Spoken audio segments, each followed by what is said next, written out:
Hello, and welcome to another episode of Frame and Reference. I'm your host, Kenny McMillan, and today we're talking with Jessica Young, the DP of the documentary What Drives Us, directed by Dave Grohl.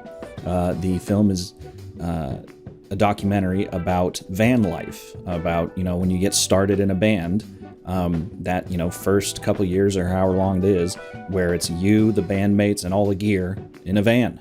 And, Dave gets to talk to the biggest rock bands and musicians of all time in this documentary. So you can get it in the Coda collection, which is a Amazon Prime add-on, Prime Video add-on. But you can get a 7-day free trial and watch it. That's how I watched it. But in any case, because of the subject matter of getting started in a band, those early years, I took the time to ask Jessica a lot of questions about that analogous relationship that I've seen with filmmakers. If you've listened to this podcast at all, you know that I have this thing in my head that I still can't quite articulate very well, where musicians and filmmakers are kind of the same people, the same art form with certain differences. The Venn diagram overlaps heavily, I should say. And so, I took the time to really ask a lot of questions about that, especially because the documentary kind of leads itself to talk about this, because it's all these huge musicians talking about how they got started, and how things have changed now, which the same thing with filmmakers. All the rock bands from the 70s are still all the huge rock bands now. All the great filmmakers from the 70s are still all the great filmmakers now, and something has changed. And so we get to talk about that a lot, and it's awesome. So I'm going to let you dive in here.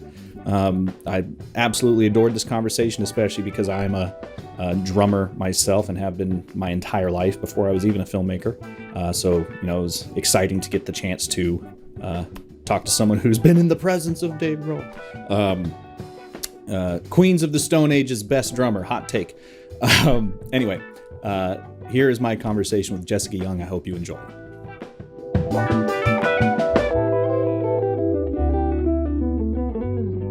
How did you get started in cinematography? Was it always something that you were into, image making, or did you kind of fall into it? Yeah, I didn't really pick up a still camera until my senior year in high school. And that was, on my own. Like, my mom was taking a lot of photos, family photos and stuff over the years, but there was no formal class like in my school or anything. I just picked it up, and I'm old. So this was like, shoot film, figure it out, drop your film off like at the grocery store, who Right. did the processing and made prints for you. And just kind of learned by doing that way. And then it was interesting enough for me to be like, cool, this is interesting. I'm going to go pursue this in college. So I did. And then like 2 years in, I was getting kind of just, I was getting a little bored with like the still photo process. I was really into like being in the dark room and learning how to print and make black and white prints and the grayscale and all of that. But, I don't know. It was kind of like, I just needed more. And I found this filmmaking workshop in New York City that took place over the summer. And it was like, shoot Tri-X reversal on a little ARRIS, get it processed, cut it on a flatbed, splice it together, project it up on the wall, see if you can like tell a story with the moving image. And, the moment I had that little camera in my eye and the eyepiece, and I pulled the trigger and I saw the flicker and the movement of the film going literally through the gate, I was like, this is it. This is what I was looking for. And all the time, it's, looking back, the still photos that I was doing, or the projects I was doing, were always a series of pictures that I put together to tell a story, Okay. So I think it was sort of, in the cards. I just hadn't found it, the moving picture right away.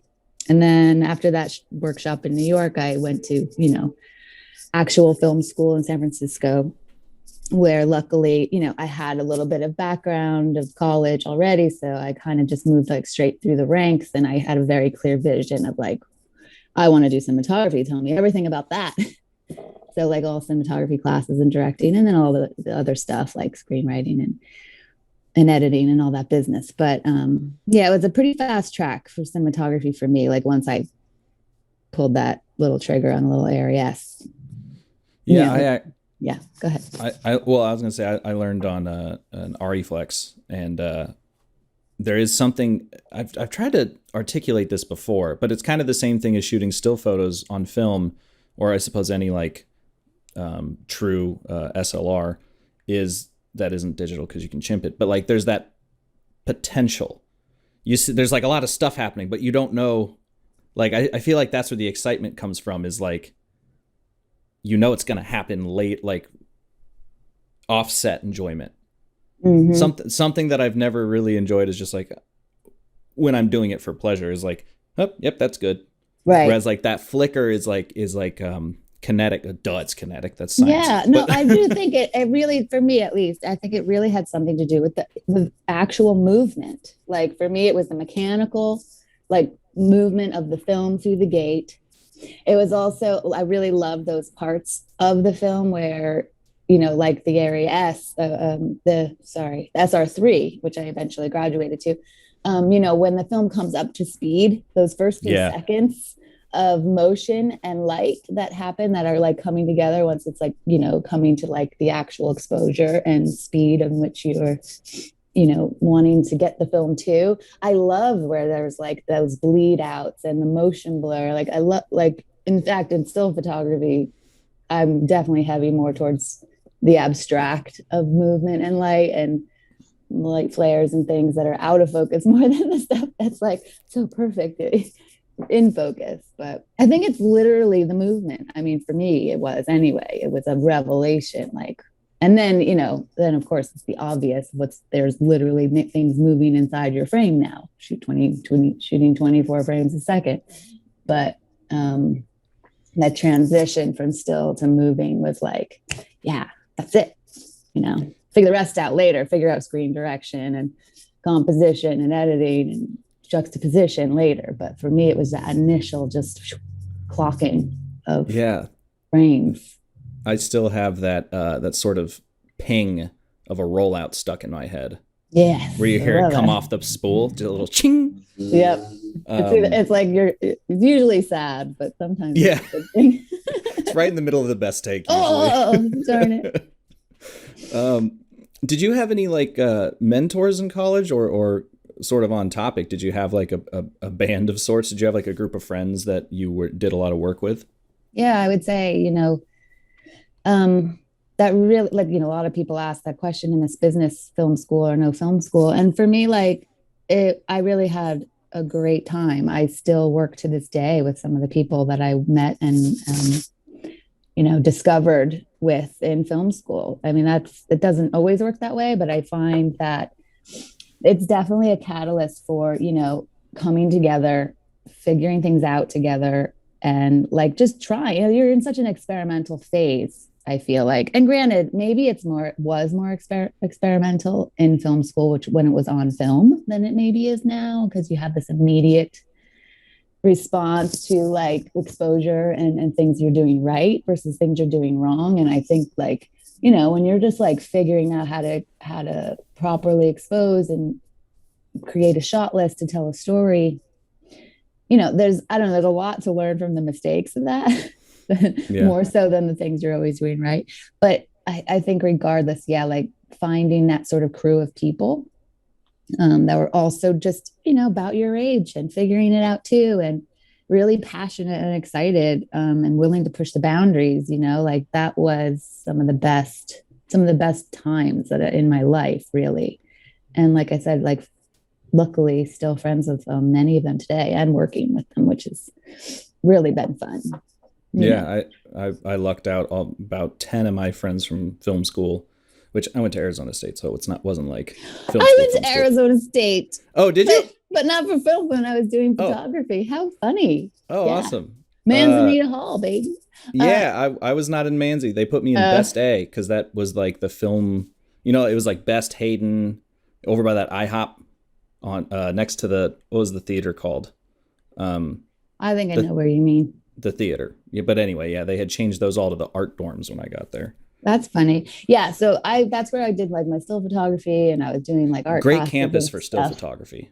Oh yeah, for sure. It turned out to be just too hot for me, honestly, in Arizona. And like I For said, I real. was like looking for more in like that still photo like goal.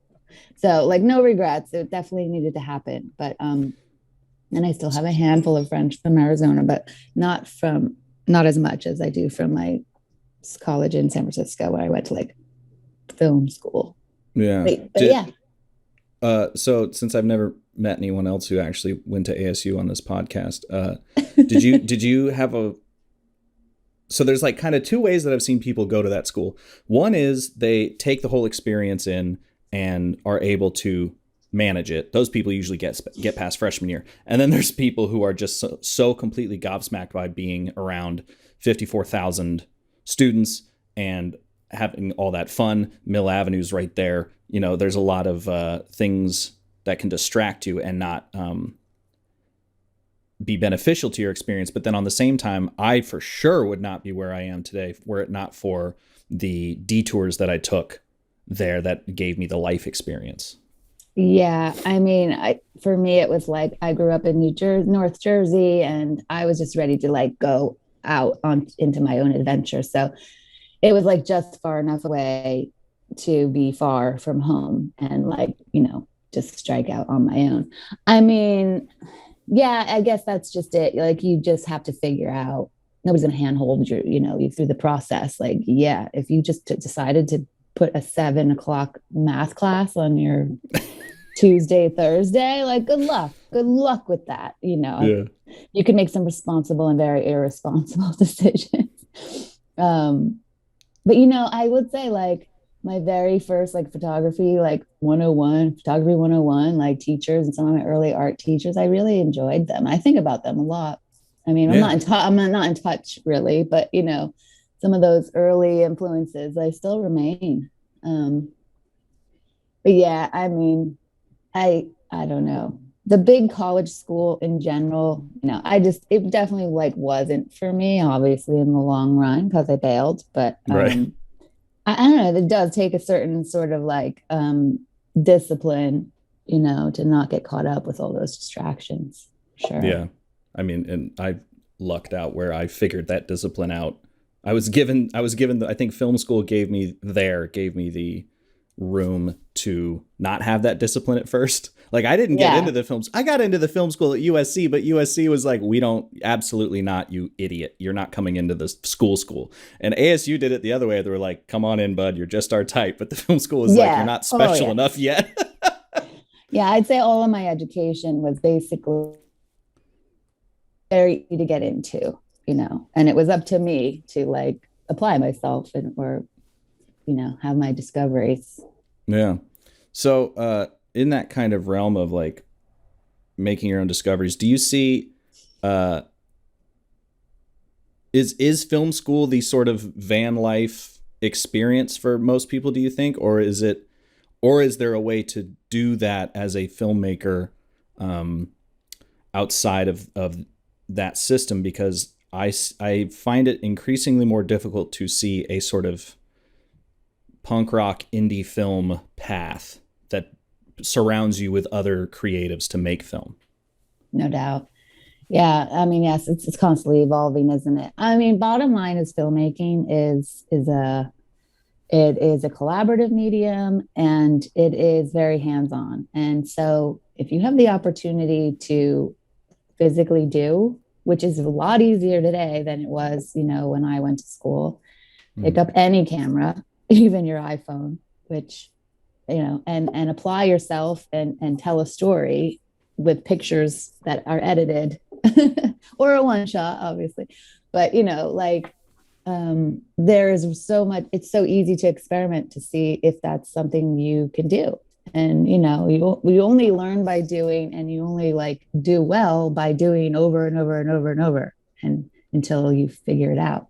I would say film school in general gives you this opportunity to put yourself in the same tiny bubble of other people that are your age, your mentality, and nurturing those relationships as a DP. Nurture, what I've learned is, or something. One thing I've learned is relationships with directors and producers and other DPs, of course, too. But more or less, people that are going to call me for a job are going to be a director, a producer, or, another shooter that, needs a second shooter on their day or whatever. Right.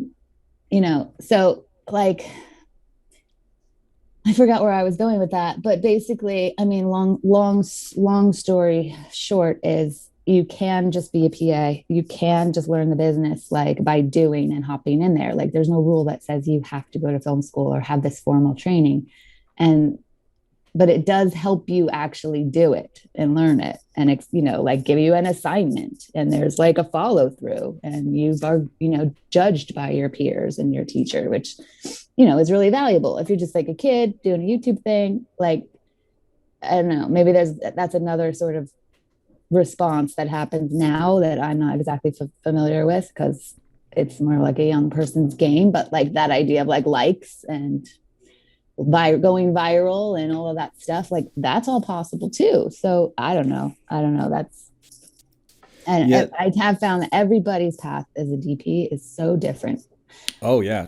Just like talking about the Deacons podcast, when they interview every type of filmmaker, it's just becomes even more apparent. Like, yep, everybody's got their own way to sort of get to where they've been doing. It's really interesting. There's no rules. Yeah, there's I've now have like three things in my head. This is great.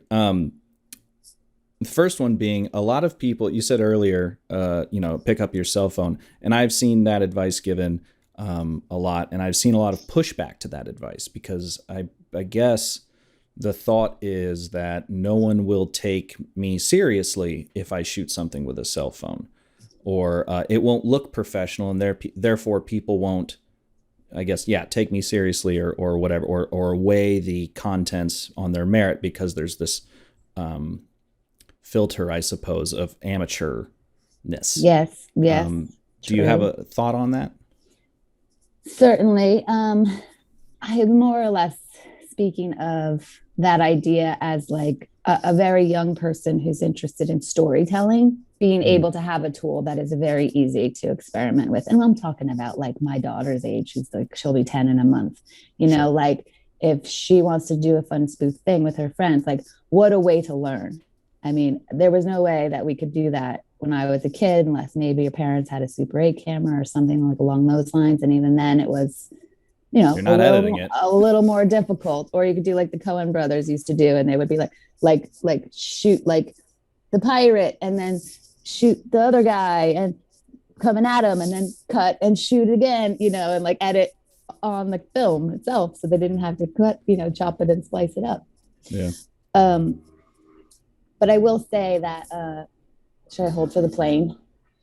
Santa Monica Airport. Is it okay? Oh yes, yeah. I am also under that flight path. Path. So yeah. But I do hear what you're saying, and it's totally valid point. Like even now, I've been at this 20 years, and I now will really consider taking projects based on how I think the production is going to finish them.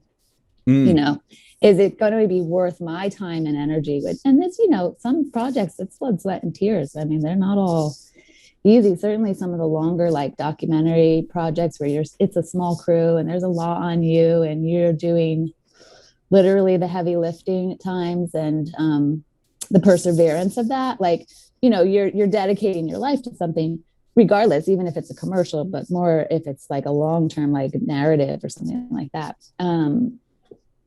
You want to know that your efforts are going to be presented in the best possible light, literally like color, finishing, are they going to push it out to festivals? What is the final like resting place for the piece you're working on? Is it at Netflix? Is it Amazon? Like whatever. This is the big screen, maybe not anymore. Is it the Coda collection? Yeah, right. Nice transition.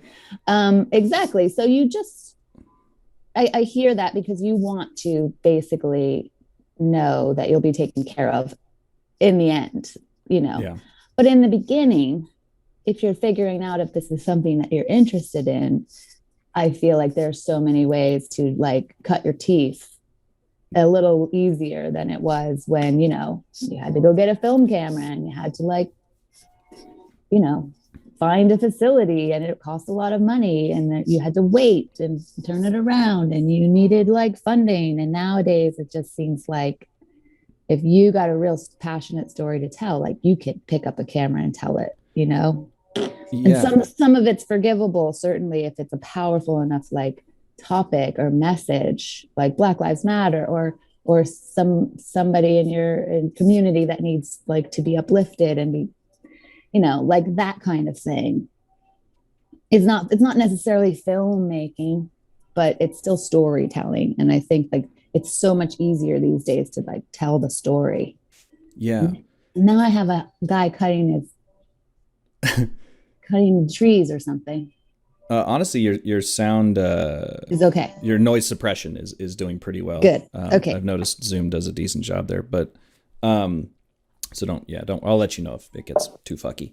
But I think I 100% agree with you. Like that's how people should start. I think there is. I've had this discussion before, but there seems to be a lack of sort of not only film history knowledge. Certainly, I was not too well versed in film history. I just wanted to get to making it when I was younger. But I think nowadays, especially like when you were saying, talking about using film in film school and now how it's different.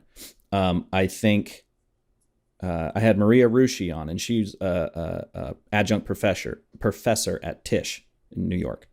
And she was saying that the students don't basically have, I could be putting words in her mouth, but I'm pretty sure she was saying like the students don't have the patience to learn all the steps it used to take to understand why this thing now is, why they have it good. And also Right. how that older stuff informs the new technologies and methods. Agreed.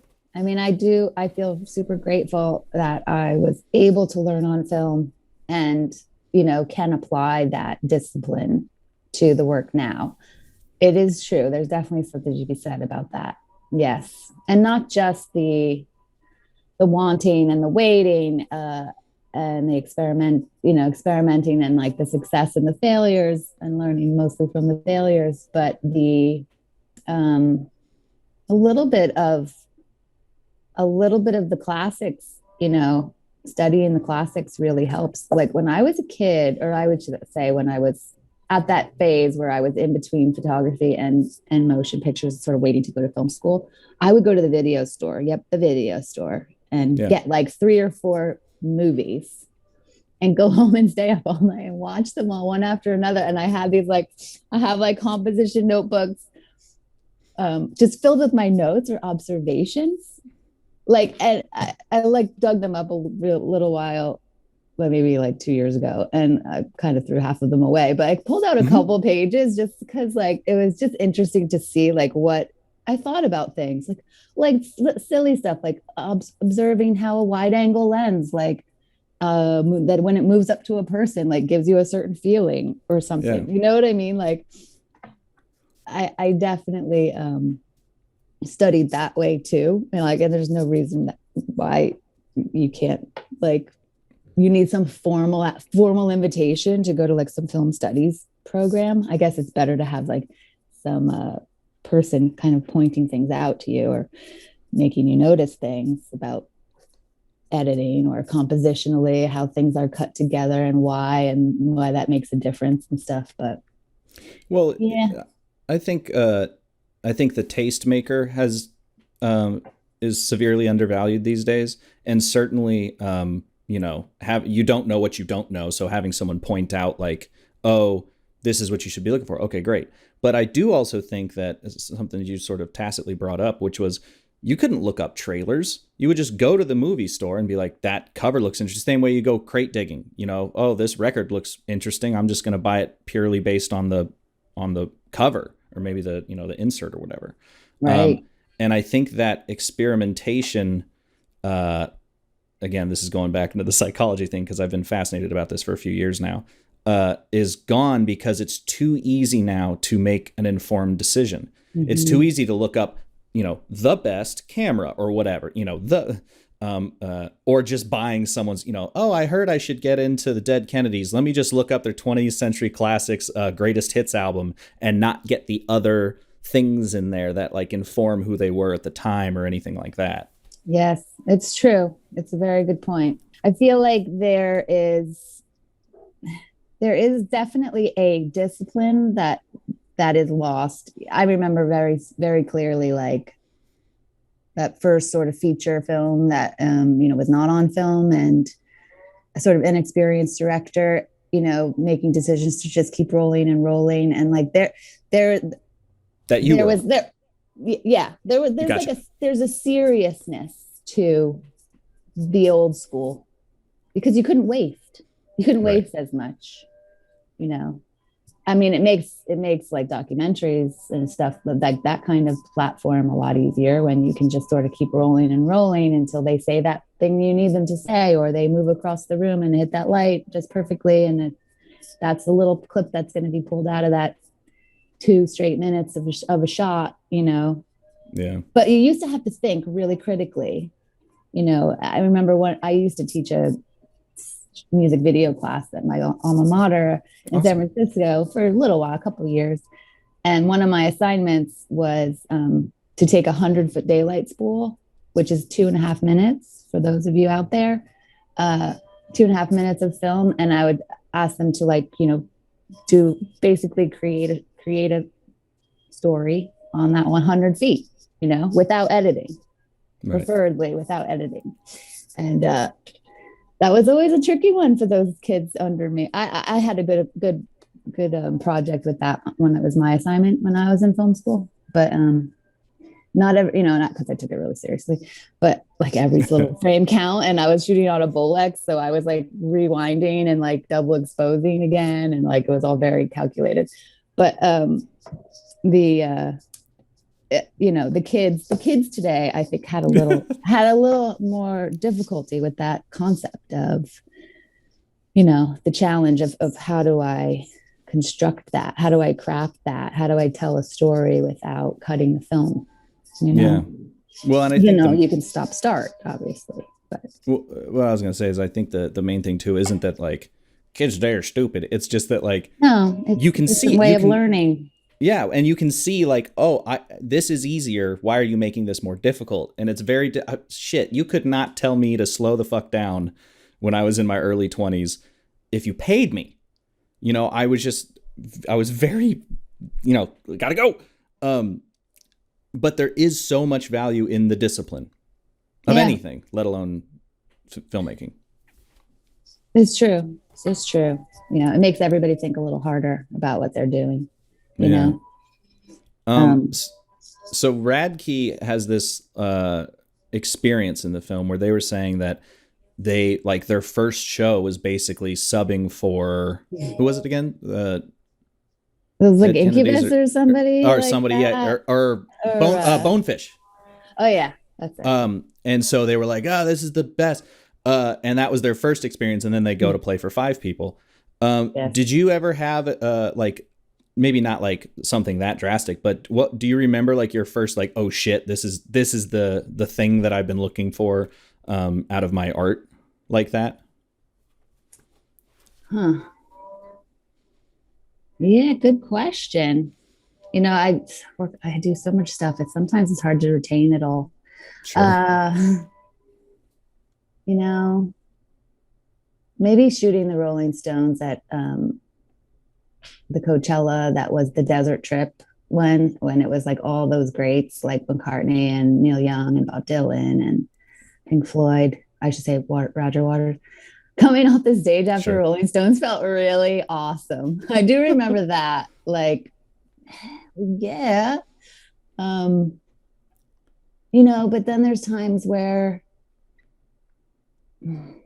it's varied. Like the film Two Distant Strangers, which won the short film Oscar this year. There was this one particular shot that was basically a one shot between 2 characters where I had to operate, almost these like swish pans. Like the directors didn't want this first interaction between the police officer and our main character to edit until there was like an actual until he had him on the ground basically, and until there was like that altercation. And so the crafting of that one shot, which probably is, I don't know, maybe 30 seconds, I don't know how long it actually is, to be honest, maybe it's a minute long, but like the execution of that gave me another kind of high, like like, you know, we did it took 8 takes, they used the 8th one. I don't know, it's like it comes in like these little small glimpses, you know. And then sometimes like you tell a story that's just so personal and affected and emotional and poignant that brings you to tears, and that makes you feel so proud too, to have just, you know, and privileged to have like been in the room listening to this person speak. So I don't know, it's like these small little steps. I don't know if there's ever been this one huge moment of that, but it's culmination of little steps. Yeah. And you just keep climbing, by the way. I don't know if people listening out there, it's you just keep climbing even when you've reached the pinnacle and it feels like a great plateau. Don't get stuck there because there's more steps to climb. Just keep going. Well, the number of DPs have said like, oh, you're only as good as your last gig, or like, you know, it's the one you're doing. I think it's the one you're doing at that moment and nobody knows about yet. It's that one. It's like, yes, it feels great to be recognized. There have been times in my life where I'm like, this is it. I'm set. Don't fool yourself. It's like, it's a blip on the map of your whole big life and all the stories you're going to tell, you know? Well, in the film, I can't remember who says it, but someone says that the reward has to be the experience. And I feel like in filmmaking, that is true, because people, you know, everyone always says like, it's a grind, you know, you're going to do 14-hour days, whatever, you have to love it. But you don't get to experience that connection that you do with live music until the film comes out, if it comes out. True. Can you draw any parallels there between, because I think about the way music and film are similar art forms a lot. I grew up as a drummer. So editing came pretty easy to me. But that idea of, I mean, half the documentary is them talking about how, you know, live music is a drug that the van is sort of getting you ready for. And I'm wondering what you think that kind of analogy or analogous experience is in filmmaking. Yeah. I guess it's when the thing comes out, right? Because so much like you as a shooter, as a DP, cinematographer, you are attached to the project for a short time, the middle part of its life. Right. Pre-production, you're a production. You get in there, you do the work. Sometimes you come back and get to color the work, but it's usually not, you don't have a whole lot of say when it comes to how it's edited, how it's going through post, and how it's going to like reach ultimately, hopefully, the masses, you know? So I guess it's that's the similar moment to like performing live, I guess, is when it comes out and there it is for all to see. You know, it's a very proud moment. I wouldn't say that's the drug of it. Like that's right. Not the end all be all. I feel like sometimes just the doing and execution of the day is the thing that drives me. But definitely the reward is when it's completed and you know, and it's out there and reaching people. It's definitely at this stage, 20 years in, like I was saying earlier, you know, you want the thing that you're committed to doing to actually reach people. Yeah. You know, like more and more people every time. And I think maybe that's it. Like it's eyes on me, not necessarily me, but my work. And as the artist, as the musician, as certainly in a big band that can fill an arena, that feeling of eyes on me must be like profound. I mean, it is something I feel so much sympathy for this last COVID year, like year and a half now almost, the loss of that, I can't even imagine. Not just the people working behind the scenes, because like them too, but the performer themselves. Like it's got to be a feeling That's withdrawal. similar. Yes. I mean, that feeling of moving 1,000, 10,000, 50,000 people all at once. They're singing your song back to you. They're literally dancing, Yeah. bobbing in a crowd. Also, there's just something that happens, I think, in a live music experience. I guess you could relate it to film too, in a way, where you've got like everybody's working towards this one goal, which is not to say that in live music that's like a preemptive thought, no doubt. I mean, everybody's just enjoying themselves, but the collective of the crowd combined with the music, combined with the light shows or whatever, becomes this like little organism of a thing, all of its own. And in filmmaking, and certainly in narrative filmmaking, I could stretch to say that it's maybe similar in that everybody's working towards this one goal, this one shot. You've got your camera operators and the focus pullers and the dolly grips and actors and everybody behind the scenes that have already done the lighting and the art direction. Like everybody's like working together towards this one thing, and that is a really powerful like feeling when it happens. It makes you feel really proud of the thing you're doing, but also like it just makes you feel like you're part of something. Yeah. And I mean, I can't speak for everybody, like down to the PA who's locking it up, or that electrician that can actually sit down now while you're doing the take. It's like it does make you feel just better about what you're doing. It makes you feel like you have a stronger attachment, purpose. Yeah. And I think too, it sort of this is gonna be weird, but like diffuses the narcissism. I think being a lead singer takes a special type of person to want to stay. Grohl is famous for being incredibly humble, or nice at least, and I think that takes a special type of mentality to maintain when you can move thousands, tens of thousands of people with your voice and get them all to repeat words that you manifested out of your head. I think when you're on a film set, it's much more like, that's a great product. Shout out to us. We're versus like, it's me, Sure. Yeah. Yes. But can you imagine the feeling of that going away? Whew. Oh yeah, no, it's I've certainly been on stage. No, I can't. I've been in the pit of stage. I've been close as you could get to being on stage during a huge rock show, but they're not. Yeah, they're not looking. It's not directed at me, yeah. So I can't imagine the feeling of like what that feels like anyway, let alone the gap. Yeah, of missing it. It's heavy.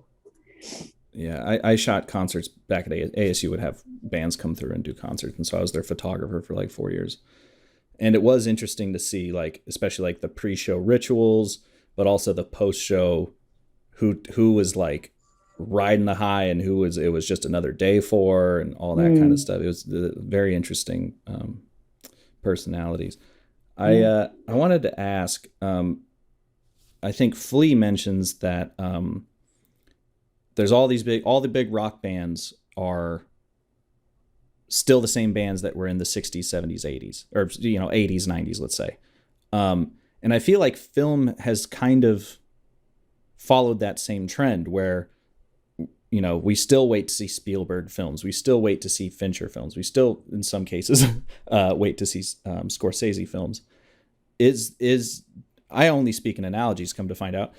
Is there a sort of similar trend that you've seen where like the latter was kind of brought up behind film from the 70s to the 90s kind of, and now it's like different somehow? Maybe because you had to wait. There weren't as many, right? There weren't as many films being just produced, and there were maybe even less opportunities to see them. Your Cinemaplex kind of ruled the world, like what was playing that day, that weekend. people like waited and got excited for things. There was like a buzz, but it wasn't online, and it was sort of maybe way more word of mouth.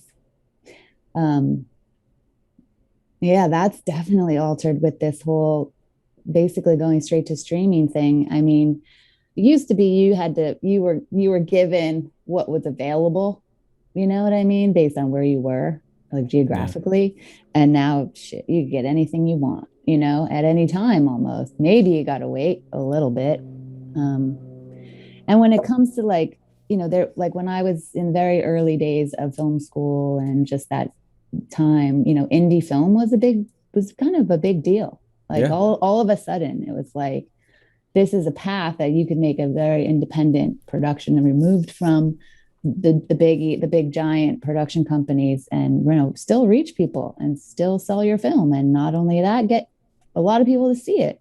I don't know, it's been an amalgam of change. I think everybody's still adapting with, even now, even trying to keep up, you Yeah. know. And maybe that can go all the way back down to like just pinpointing like certain directors. Certainly they're the ones that are like still carrying, the theater experience, which is really fading, and it's sad to see. But yeah. I will say, I think in a weird way, I think everyone being inside is actually going to be a net positive for the theater experience, because I've gone to see a handful of films once I was, able to, and after getting the fucking that guy, but every time I like all the seats are full. It's really hard to like. I mean, this is Century City Mall, so of course people are, but like it's a very specific We're jonesing out there. case. Like Yeah, people that like to really sit in a dark theater and watch something on the big screen, something that's concise, something that's 90 minutes, maybe 2 hours. You know, you ingest it, digest it, move on. It's not this like binge worthy thing where you're going to stay up because should we do one more episode? right. Um, Or I being mean, a able to person. pause. Yeah, right. Yeah, no pause. Like, oh no, you got a phone call. You bet. Well, movie's gonna keep playing. Oh, you gotta go to the bathroom real quick. What I missed? What I missed? Yeah, yeah. You gotta sort of figure out the best time to exit. Um, yeah, I still love going to the movies so much. I've had the opposite experience. Every time I've gone to a movie lately, it's been empty, Oh, like really? place to myself. Yes, but Maybe you got to check out Century I City. like to go at like the middle of the day where nobody else is in there. And I also Oh, like to fair. see like, I haven't been into the Marvel movies or anything. So I'm like usually seeing something a little more obscure. To be fair, I did go and see like Suicide Squad and stuff. So Right. there was It's gonna be packed. yeah. Yes. Um there was another where am I going? Oh, yeah, everyone talking about like it's funny to hear all these metal and rock guys talk about how people like Little Richard inspired them, or stuff like that, which is not something you would immediately think. Do you have in your life like kind of odd inspirations that have carried forward into your work that maybe aren't so exactly what you currently do? Well, I for sure have a lot of still photo. Like that never stopped. Mm. You can usually tell how excited I am about a project that is upcoming, as when in how quickly I put together a lookbook. Okay. And which is a process that I really love to do, especially when I'm excited about the project. Um, and those are often, photographers' works or, painters. Um, so like that, those influences and my increasing, I've been increasing my art book collection now, like for a long time now. So like digging into those and finding inspiration over and over again has been really cool. Um, Also, I've just been noticing, and maybe it was this quiet year we just sort of had and came out of, but noticing that myself going back, folding back over on myself and my own sort of like experimental works, as like film, like, because I really did love that aspect of filmmaking too, with learning like about experimental film and different processes and visuals that you can get like with the film process. And now I'm sort of translating them to how can I do that digitally. Sure. But still, some of those like early ideas that I was having that I definitely put aside, because it's like you're in your 20s and you're out of film school and you just got to work, gotta go, you know, you don't like, oh, let me work on my art, you know, it's like, let me get a job so I can pay the rent. I am folding back over on some of those ideas, which has been really cool. um Have yeah. you Yeah, go ahead. I was gonna say, have you gotten into, color? I don't know about your computer situation necessarily, because that's definitely a factor. But um, have you gotten into sort of testing out the color correction waters? Like DaVinci Resolve is free, and you can Yes. test a lot. Because that's definitely something I had to start doing. Was I just tell clients right off, and obviously I'm doing client work. I'm not like narrative. It might be a different story. But just telling them right off the bat, like, and I will color correct it just to make sure it looks exactly the way that I want. Good for Because you. the film now with digital cameras, especially, log is not the look. What you shot in your head and what you had maybe on the monitor could be drastically different on the screen. Yes. Yes, I mean, I've been moved to tears sometimes by the finishing works of some projects that I haven't been able to have my hands back into, for sure. Yeah. Or not, maybe not tears, but just like this slouching into the seat, like I can't look. They Um, relit the whole thing with windows and whatever. or just it just went the wrong way. You know, like you said earlier, it's the taste maker, and I think that really is what a colorist is. You know, like there's a color corrector. I mean, it's called Right. color correction, and that's like one way to think about it. Yes, like balance, contrast, and color, but I like to think about it like a lot less than, I don't like to use the word correction at all. You know what I mean? Like Yeah. it's like, let's remove that from the equation. I haven't personally got into it that much. I always said that I will, but then I end up not having time. I do Right. think like if there's a time, God forbid, and like I can't actually physically do this job because it is very physical, like experience being certainly a documentary filmmaker, maybe less now on the narrative side of things. You're a little more taken care of as the camera. But yes, I mean, I want to, but that's part of like going back to like making the lookbook and being able to share that with people, and like not just in the production phase, but in the post phase too. Like this was my intention.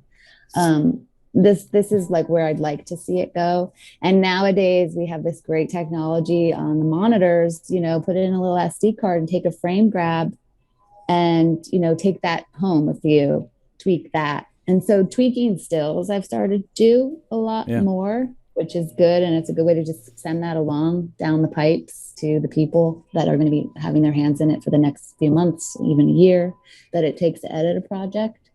Um, and then also just, you know, having a firm like grasp in the post-production aspect, like just to know when things are coming down the line and trying to really make yourself available, you know, to be there for the color correction or to be there for any input and give notes. These days it's even easier to just communicate with a colorist not in the same room, although I prefer to be in the same room. Yeah.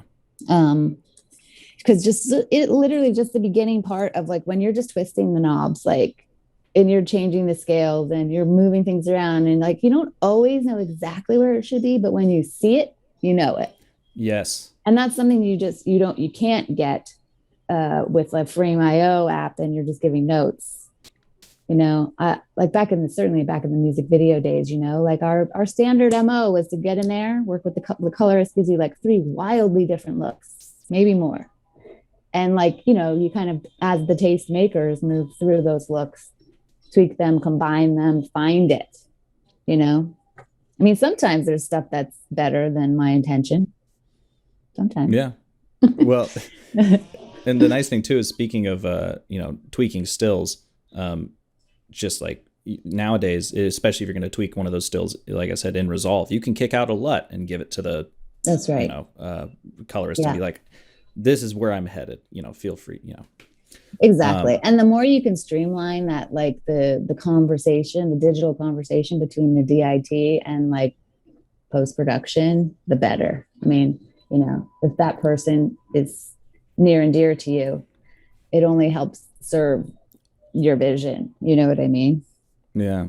So, talk to me about shooting the interviews for. I'm assuming you mostly just did like the interviews and then the handful of in van Exactly. shots. Yeah. But so talk to me about like your camera setups and more specifically how you decided on angles, because I've recently been having shot a lot more interviews. I'm becoming more and more fascinated with non-standard framing, finding those shots. I think you ran 3 cameras for this film.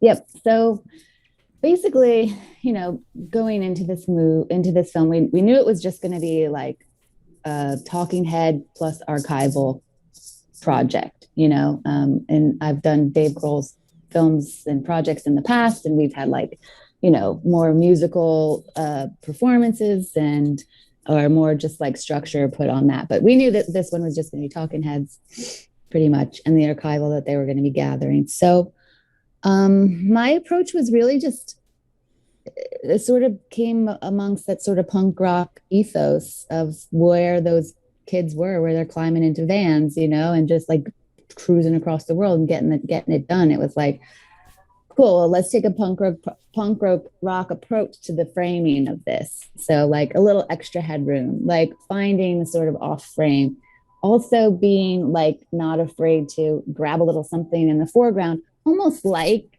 and it's a stretch, of course, but you have to think about these things as the cinematographer, like how it relates to the content of the film. And so my thought was, how does it feel when you're crammed inside a van with your bandmates? You might be pressed up against the window, along the wall. And so like, let's put the camera like along the edge of the amp that's in the studio and, make it a little weird. Like I kept wanting to make it a little more weird. Yeah. And it's not like you can do that for every movie. Sometimes it's completely inappropriate based on the subject matter, but because this was literally about kids cramming in a van with their musician friends and figuring it out, I like didn't want to be too precious about this like picture perfect framing, where I might actually care about that for some other project, but this one it made sense. And also then the B camera, similarly, I wanted it to sometimes feel like a little too close, like you're kind of like edges. You're like right up. You're like right, yeah, like you're right up in this, or you just got a straight up in the ear profile. Because I don't know, I just felt like because I knew all the rules, like let's break them, you know. And then a third camera was just kind of almost like our behind the scenes of it. Dave, he's on camera plenty. And right. I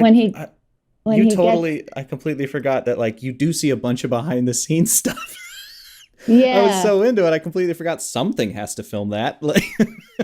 Yeah. And so it was never like this, like, cool, let's like shoot a 2-person conversation, but also Dave, like he doesn't want to be the center of attention when he's in the room with like the Edge or Flea. You know what I mean? Like he wants to be just the guy behind the camera, he's asking the question. So, but everybody loves Dave and you need to incorporate him like into the film because it's just sort of matter of fact.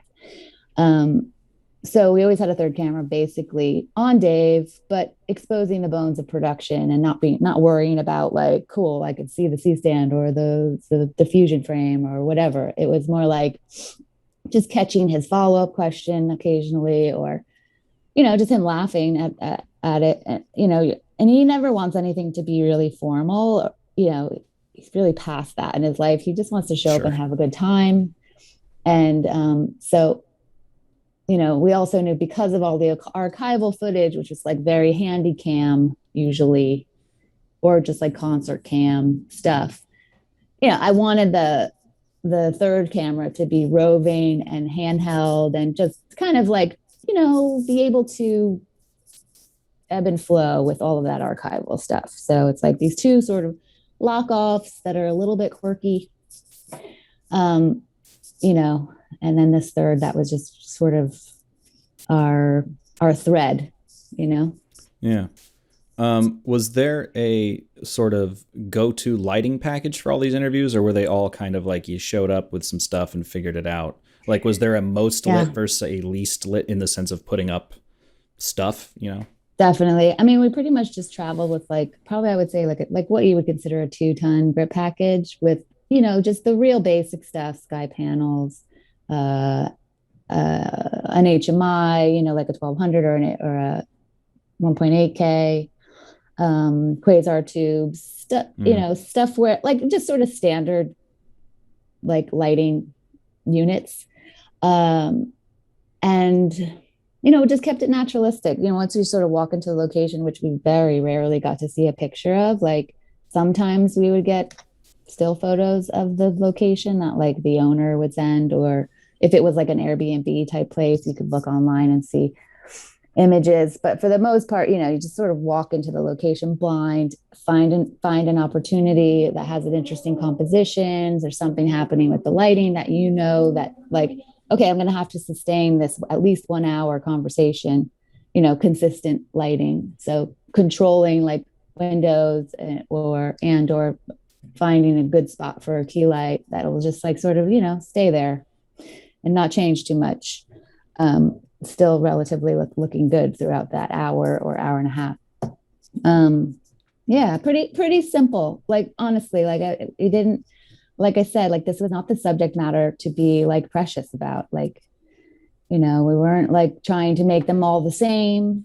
Right. And, you know, we weren't, every location was going to be different. So, you know, there was like one spot, I think I pulled off an apple box and one quasar tube, you know, and like a C-stand. But then there'd be others where, you know, we built like a, you know, had just the space to make a big, beautiful soft light book light, you know, with bouncing in a 1.8K into some bead board with a big 8x diffusion, you know, and just letting that soft light be sort of just present and wonderful.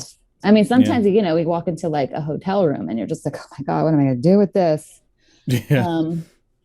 But so like moving furniture around and, you know, tricking that bathroom, frosted glass, tricking that as a window, you know, wow. little things that, you know, you have to think pretty quickly, but also just matter of factly, like, how do you squeeze in 2 cameras? You know, okay, what's the B cam going to have? Like,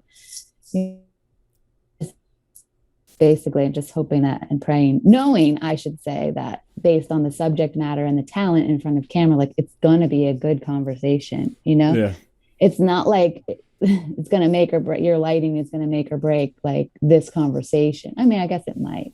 There's one in there. I don't know who shot it. It came before my time, but it wasn't me. In general, yeah, that was the process anyway. That makes me think of 2 things. One, was there a sort of lookbook for this film, or did you kind of go into it just like, I have a general idea of how to shoot interviews, I'm just going to do it? Yeah, this one a little less so. I would say my relationship with when Dave Grohl is the director, based on when a sort of normal person who's a non-rock star entity is a director, is a little more like calculated and presented. And I think because I had worked with Dave so many times on other projects, it was really just like understood, like, well, we're going to show up. You're going to bring a crew that isn't going to be awkward and weird around all these other superstars. And right. And like, we're just going to have this great conversation, these conversations like we do, you know? Did I make a lookbook for what joins us? I think at the time we were also making this other project with Dave's mom, called Cradle to Stage.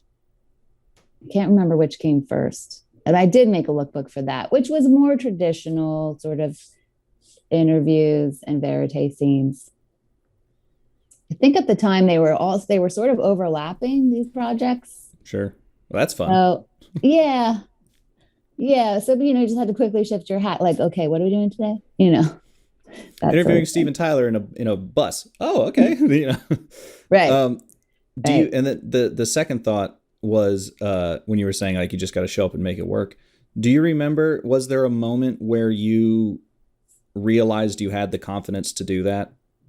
Because, I assume, for me specifically, like I remember there was a lot of sort of bringing almost textbooks with me to set, so to speak, to like, okay, I am doing that right, versus now it's very much like, yeah, I'll show up. I know where the windows are and yeah.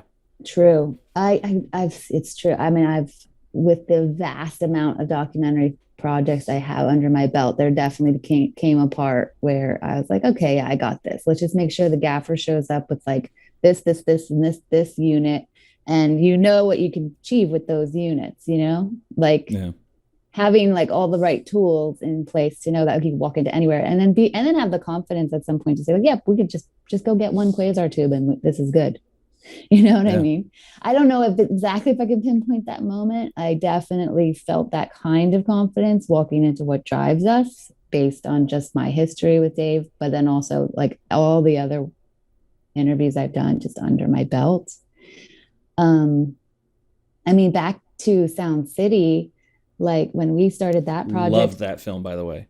I would have yet again another composition notebook, and I would write down where the frame lines were, like where camera direction was, what lighting units we used, what diffusion we used. I would jot down notes. I can't imagine doing that now. You know what I mean? Like there's just no way that I would bother with that. But I can't say that wasn't valuable note taking, in the long run. At the time, it wasn't necessarily like I'm keeping track of like how I lit things. I think at the time, I suppose, but I was also kind of making sure that we didn't do everybody like framed looking to the left and looking to the right. And so it was like 40 or 50 interviews we did for that film. So I think I was like sort of just clocking that too. And I didn't want to have like one be too heavy, one side or the other. Right. I don't know. It's, I definitely at that time, was more calculative and keeping track of things. And then just, I think, but then you've got projects like, for instance, the Netflix We Are the Champions like series, which is like a quirky sports series. We had very specific center framed for our talent, like the main characters, and everything was designed a little bit differently. And we did like have location photos, and we did, not every time, but every project kind of calls for, I think it almost comes a little bit down to like the psychological aspect of it, like or what you're trying to present or how you're trying to present these people that in the Champions thing was more regular people. Right. For what drives us, it's very important to create that environment that feels super casual, but still professional, especially with the talent in front of you. It's like they've done this 1,009, more than 1,000 times. They put their face in front of a camera. Yeah. So it's more like creating like a room, a space that just feels comfortable where they can just riff, you know?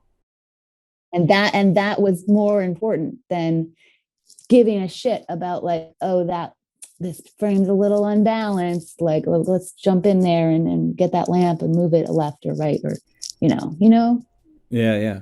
It's funny that you say like the comfort and stuff, because I remember, for talking about like the rough beginnings of punk bands, to have someone go like, my name is Edge. Like, no, it's not.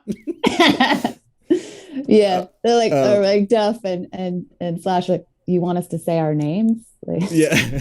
Our real one. But like you don't names? because you don't know who we are? Yeah. Wait a minute. I'm very confused. I love that little moment. I know I got to let you go, which sucks because I literally have like a shit ton of notes. I won't have another thing until 2. So. Oh, okay. Well, I definitely don't want to keep you till then. But and I could also talk to you about Sound City for fucking ever. Yeah, the good one. Can you talk to me about why you picked the Blackmagic cameras over Arri or Canon or anything like that? Of course. Sure. Doc? Yes. So, sometimes in life and with the restrictions of budgets for documentary filmmaking, you don't always get your camera of like top shelf choice. Right. And you have to, as a cinematographer, calculate everything regarding the budget and regarding the just the process of how the film is going to go down. In the case of What Drives Us, producers had a very good relationship with Blackmagic. They owned the cameras. The production already owned the cameras. And so for me, it was just like a perfectly fine choice for the subject matter. It was reliable. And I really do love the Blackmagic like base log. I feel like it's a camera that works really well with others, Yeah. like if you are in a situation where it's a B cam or a C cam, and you have a different camera platform, I find that in color correction in the end, it has a very easy palette to, match what else you're shooting. But when it's also all in its own same family, even easier.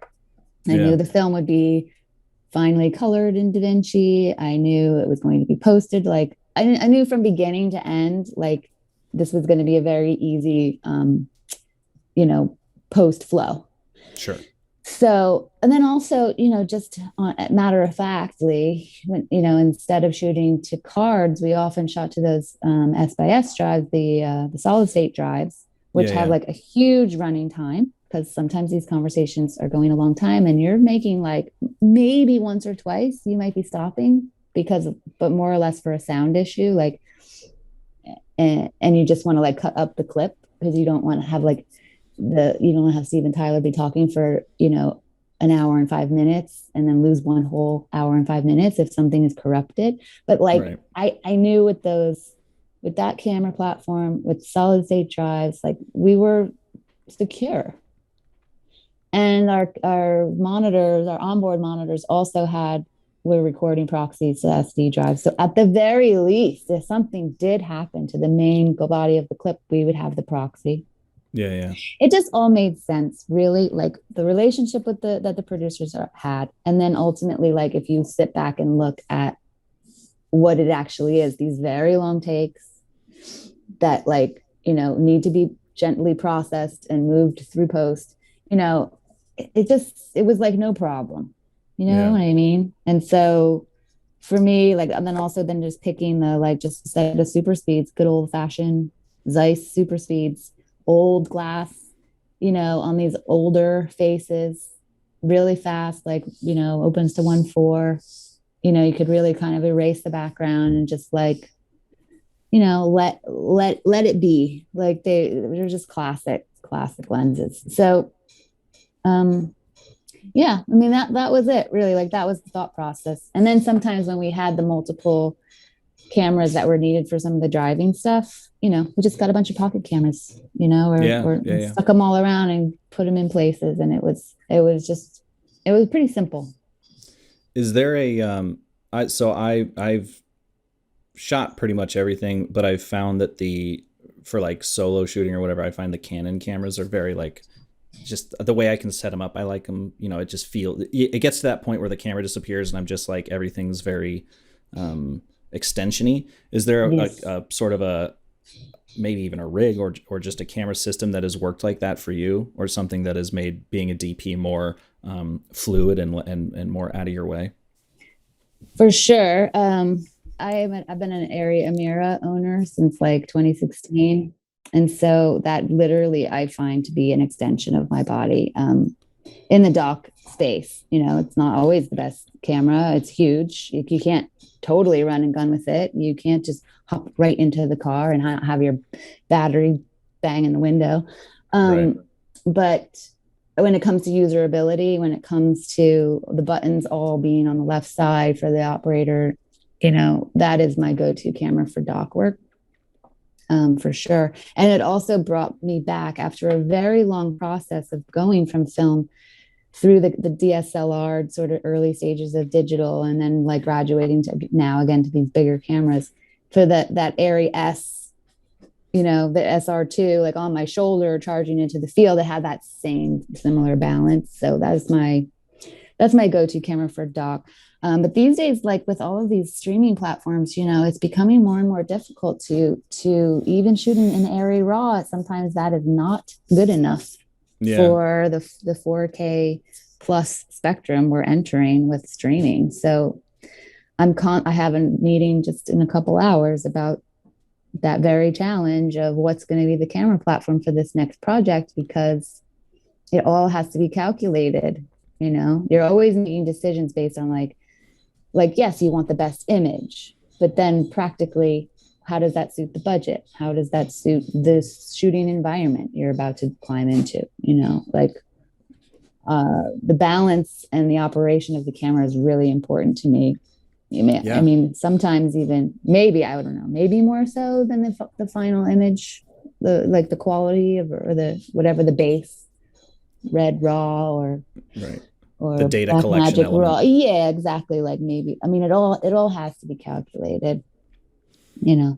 I'm actually surprised more like narratives don't shoot on the Amira. I get wanting a small camera for sure, but like I feel like the Amira's got to be Ari's best camera. They just need to make a 4K version and they'll be set. Yeah. Oh, Did you this is actually this might be a like lower than your current station question, but would you say that owning the Amira got you more jobs? Does camera ownership, do you think, get you jobs, or is it mostly in the documentary space where that's helpful? Yeah, really good question. I would say the Mira definitely upped the ante for me at that time in that present state of doing doc work. I think it led to better projects. I think it made the image better, made the final product better. Totally. And that gets noticed. So yes, while you should just experiment in the early days with your cell phone, like when you're 10, ultimately the image matters quite a bit to the people that are going to be spending money to hire you, spending money on a project, producers, directors. That's what they're going to be looking at. Sort of interesting how it came full circle at the beginning where I was like, go shoot it on anything, because it's true, and you should, and you need to experiment and like see if this is something that interests you, because it's not a half-assed type of gig. Like you are full-bodied, you are all in. Everything is affected. Your personal life, your family life. Like this job is very consuming. Yeah. You can't just, especially as a cinematographer and as an operating cinematographer, you don't have time to do much else in the day. So it's just even take a phone call or even eat lunch. Yeah. Remember to drink water. It's just like a lot of go. And, not every single project is like that. Sometimes it's a lot easier. You show up and you're just like sitting on an Apple box for 2 hours. But like, for the most part, it's very consuming, and the final image really should make a difference. Well, and especially for the camera ownership thing, if it's your job, it makes more sense. But a lot of times people say, don't buy a camera. I was given this advice. Don't buy a camera, just rent.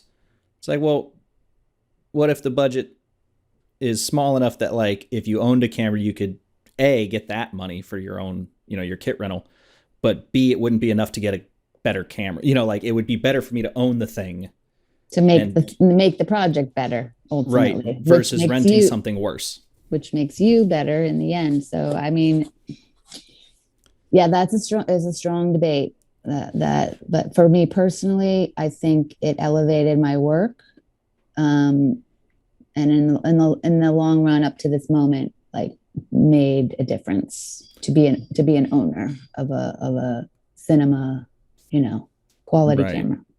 And so do you think the Amira specifically led to more jobs, or do you think if you owned a C300 or an FS7, the same attention would have been given? I think it'd be the same. I think it would be the same. Okay. Honestly, like especially in a more of the gathering of the regular people. Like you're finding your people that you're going to work with that are also like on this like climbing upwards path. that you might start out with just something small, but you can bring this great camera or this great lens package like to the project, just to make it better. Like then maybe it'll get seen in better places. Maybe it'll win an award. Who knows? Like I don't know. I don't think that it necessarily matters which camera platform, but being able to offer yourself like as a full like owner operator, I don't know. It worked for me. Well, and I think that brings up the ultimate point, which is, and being on topic, is like no DP is an island. You're part of a band. You're part of a crew. And I think that might be the key to the whole owner operator versus rental argument is regardless of where you're at, you should be having these conversations with the people you're working with. If you're just trying to buy a camera and hope someone's going to see that on Instagram and go like, oh, they've got a whatever red weapon, call them. Like that's much less likely to happen. That's right. Yeah. It's the thing that comes after. It's the byproduct of the project that you already had the job, but you just elevated it. Yeah. And so that's like proof. You know what I mean? As a starting out filmmaker, even the Pocket 6K is amazing. Yeah. And if you the original Pocket is amazing. And if you have, a lot of it comes down to lensing choices too. And like if you already have a bunch of like EF lens like glass at your disposal, like that, and that's an easy transition to go just get you out shooting more, then by all means, like there's, like I said earlier, there's no rules to this. You know what I mean? Like you're setting out to, to tell a story one way or another. Like you got to use the tools that you have available at the same time. Like that could sometimes be more important than just shooting on 8K or whatever. Well, and I think that kind of also goes when our old man yelling at cloud discussions with the kids these days is it's much easier to focus on the gear now than the storytelling. The gear is much more accessible. It used to be you had to get film. Well, if you couldn't get film, I guess we better spend all our time writing until we have something that's worth spending all that money on. Whereas now, shit, I've said this before, like my Fuji X-T3, incredible images. And if I just had that ready to roll, I'd shoot any damn thing. I mean, even when I was shooting, as a kid, shooting VHS or High 8 or whatever, even bringing that out, since I knew I couldn't edit it, was like, all right, well, let's come up with something cool. Let's do a Matrix parody or what, not a parody, but whatever. Interpretation. Yeah. So I would be remiss not to ask, how is Dave Grohl like as a director, and has he taught you anything about the film industry, as he hasn't necessarily come from film? I don't know. Is he like a huge movie buff? No, probably not. Not that I know of anyway. I think he's definitely like aware of films that are, big deals, but I don't think he studies necessarily. I mean, as a director, at least now after all of these films and projects, he almost like doesn't he these days, I should say, it just wants to be easy. Like he wants to show up and have it be like a good time. Like he doesn't want anything to like wear on him. He doesn't want to have to make some hard decisions, and chances are like he doesn't have to, even when it comes to, I know it's probably more difficult. He's probably more excited to show up on an interview day where he gets to talk with another musician that he either knows or doesn't know. Like that's like really fun for him, I believe, right. Or I like to think. And then when it comes to like watching edits and previewing stuff, like that is the side of directing that he probably doesn't love, and it's probably just a little sitting there more, doing paradiddles on his thighs. like a little more difficult to wrangle him in to like get him in and give notes and all that stuff. But he does, like, because he gets it. I mean, in the beginning, like Sound City was his first project ever, and so he was a little more involved. He wanted to like know about some stuff, but even back then, he really trusted the filmmakers to like give him a solid, base on how to, present a story.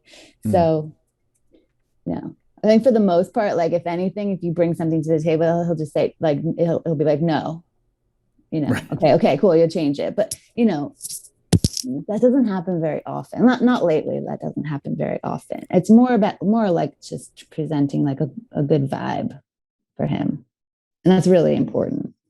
He doesn't like show up with like a piece of paper he's like a list of questions for these artists that he interviews. Like he just shows up and like starts talking, sees where it goes. Like maybe if he doesn't know an artist, he might have done a Wikipedia search or something just to get the basics. But they always find a common ground just as being musicians, and like that's where he's the most comfortable. So Yeah, I in some ways I kind of think of this podcast like that. But it is interesting to hear that it's more about the vibe. And so I assume that means that there's a lot of trust involved on his part. He's just like, yeah, just set it up. Like, I just want to talk. for sure. Yeah.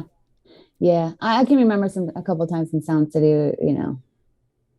it's even in the movie, like we hit the fog machine or something during a moment of performance. And he was like, no way, no fucking way, guys.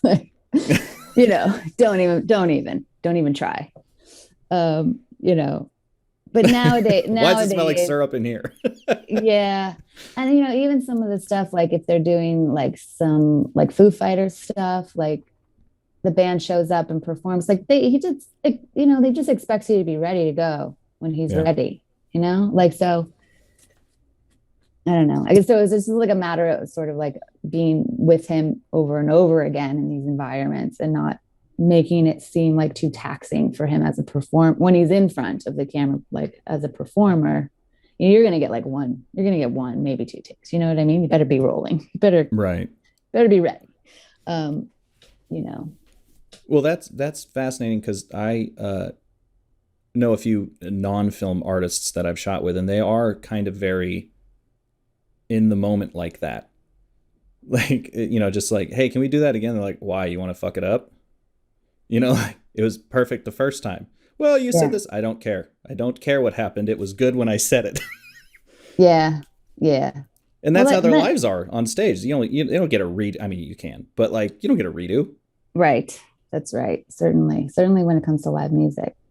I mean, maybe in the studio if you're recording something, but sure.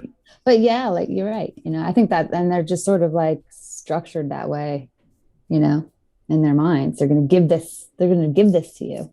So you better get it right. Yeah. Which I can appreciate.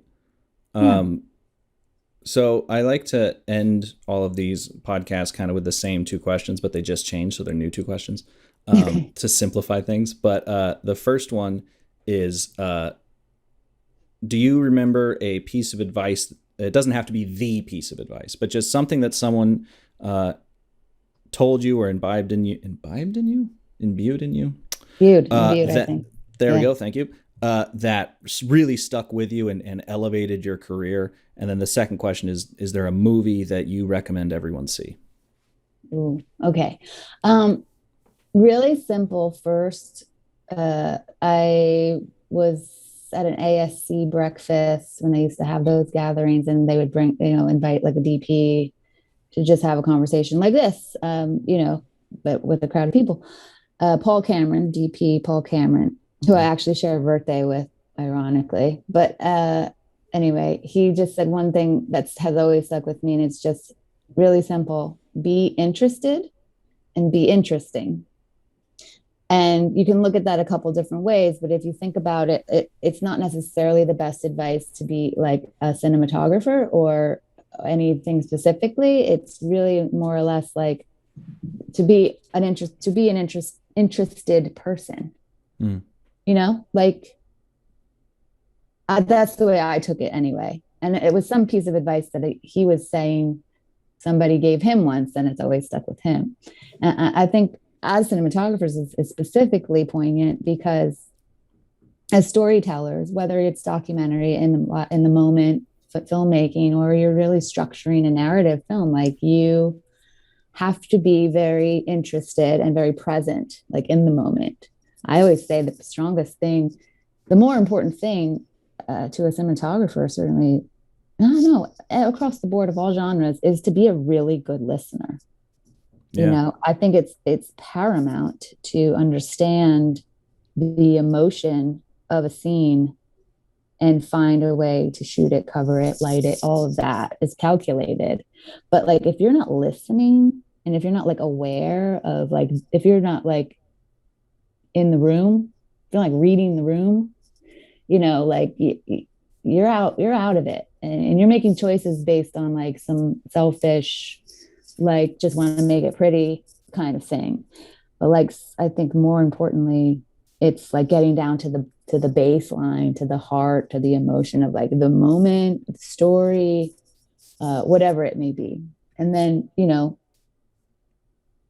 be interesting. I mean, I think that also is relatable to being a cinematographer, because like, I don't know, you just have to keep like gathering the people around you, like, and have them believe in you. Like, you know, you are like there's a director, yes, but like they're sometimes looking at you, like, so you need to like have this collective understanding of how to gather other humans around you and believe in you, and like this idea is going to work, guys, like we need to rally together.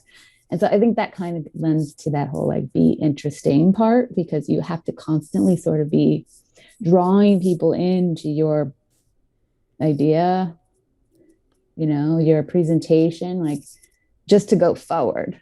Yeah. So anyway, be interested and be interesting. You take it a bunch of thousand different ways, really. But and then one movie everyone should see.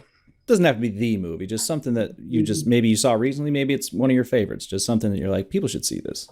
I do, you know, it's funny. I have a little iPad that I travel with, like, and it's really just stocked with movies. There's definitely like it's a variety of narrative and docs. But there's a movie on there that I'm here just because it's on there, but I can never delete it. And it's Man on Fire. Good one. With Denzel Washington and Dakota Fanning as a little girl. And now that sounds like I'm brown nosing because that DP is named Paul Cameron also. But I just love it. Like I love that you know, that double exposure and that like triple exposure, that like poppy, it was shot on film, and I love that layering of imagery. And I just think like you're telling like this like a narrative film, like, and you're taking these visual, directed by Tony Scott, visual like departures of what's sort of normal filmmaking and storytelling. And I don't know, I just love that so much. I do think everybody should probably watch Fellini's 8.5 though, if they've never seen it. Yes, available on Criterion, like, you know, for you nerds. I was just on a plane yesterday morning, and I watched Casablanca, which I've now probably seen 50 times, and it just gets better and better every time. I don't know. Really, those are great ones. You know, I feel like if you had to just narrow down all of your streaming like devices to like 2 things, it would be the Coda collection. Oh, see what I did there? See what I did there? 7-day free trial, Amazon Prime. That's how I got a hold of the screener. And the Criterion collection, like, because there's so many amazing gems on there that you never heard of that might just strike you. It might just be really bizarre storytelling too, but like, I don't know, there's just other ways, you know, to look at things. And like, that's some of those are those films that are on there, you know, like it's almost more of a goal for me in life to have a project that make it to the Criterion collection than, you know, just strictly Netflix or something like that. Yeah. During the pandemonium, during the Panda Sanctuary, I went on a Criterion tear. I bought like 40 Blu-rays. And it's just been the education you can get from those. Special features are so undervalued. They are. More. We need a streaming service. You and I can start it. Only filmmakers care, though, just so you know. Limited audience. But how much do you think the licensing is on special features? It's got to be nothing, right? Like you're not licensing the film. I'm sure the DVD manufacturers are like, listen, we'll take $10 for it. You know? Oh yeah. Either way, yeah. But that's been a dream of mine forever. But those are all great. 8.5 is amazing. So is Man on Fire. For me, it's like Constantine and Hellboy 2 for some reason. I've been watching a lot. But I actually have a third question now because you're a documentarian. Shoe selection. Do you have any advice?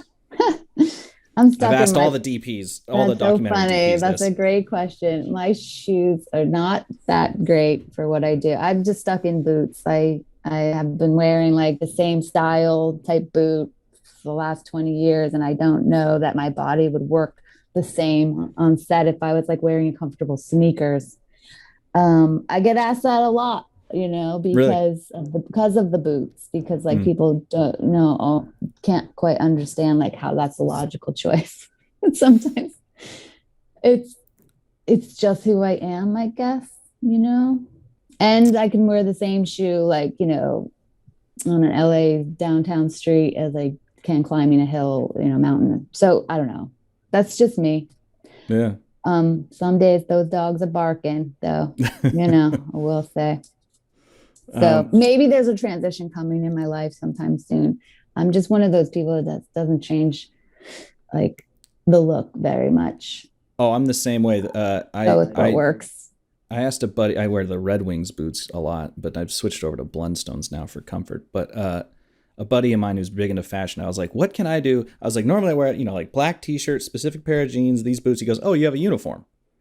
I was like, oh, yeah. And he goes, that's fine. Be a uniform guy. I was like, oh, okay, cool. I thought I was disappointing the fashion people, but no, uniforms are dope. Well, in fact, some people appreciate them, certainly like higher end, like executive producer types. Like if they have a director walk into their office, and this doesn't go for everybody, but sure. That is like, just wearing that pulled off that black t-shirt off the stack and is just wearing jeans. Like it's considered that they're like they're more of a creative person. They're not going to actually overthink the thing that they're wearing.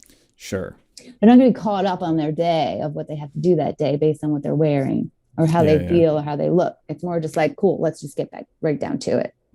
A practicality. Yeah, I mean, look at Rick Rubin. He's probably got like 90 white t-shirts just stacked. Maybe they're on hangers. I don't know. Pair of shorts, flip-flops, like those little slideys, slip-ons, and just a white t-shirt every day. I mean, every day. Talk about a brilliant creative, he doesn't have to think about what he's gonna wear. It's just a white t-shirt. Yeah. Done. I was gonna say he probably has like a more stringent like beard maintenance schedule than his t-shirt selection. Right. Priorities. Or not. I mean, that thing's enormous. Well, like I said, I'll let you go. Thank you so much for spending the extra near hour with me. I would love to have you back on and talk about all your other films because, good Lord, You've got such a wealth of knowledge you must carry around in that head of yours. So, yeah. And I could dig into it for hours. But again, thank you so much. That was fantastic. Great. Well, good. Thanks for having me. I really appreciate it. Frame and Reference is an Owlbot production. It's produced and edited by me, Kenny McMillan, and distributed by ProVideo Coalition. Our theme song is written and performed by Mark Pelly, and the F&R Matbox logo was designed by Nate Truax of Truax Branding Company. You can read or watch the podcast you've just heard by going to provideocoalition.com or youtube.com/owlbot, respectively. And as always, thanks for listening.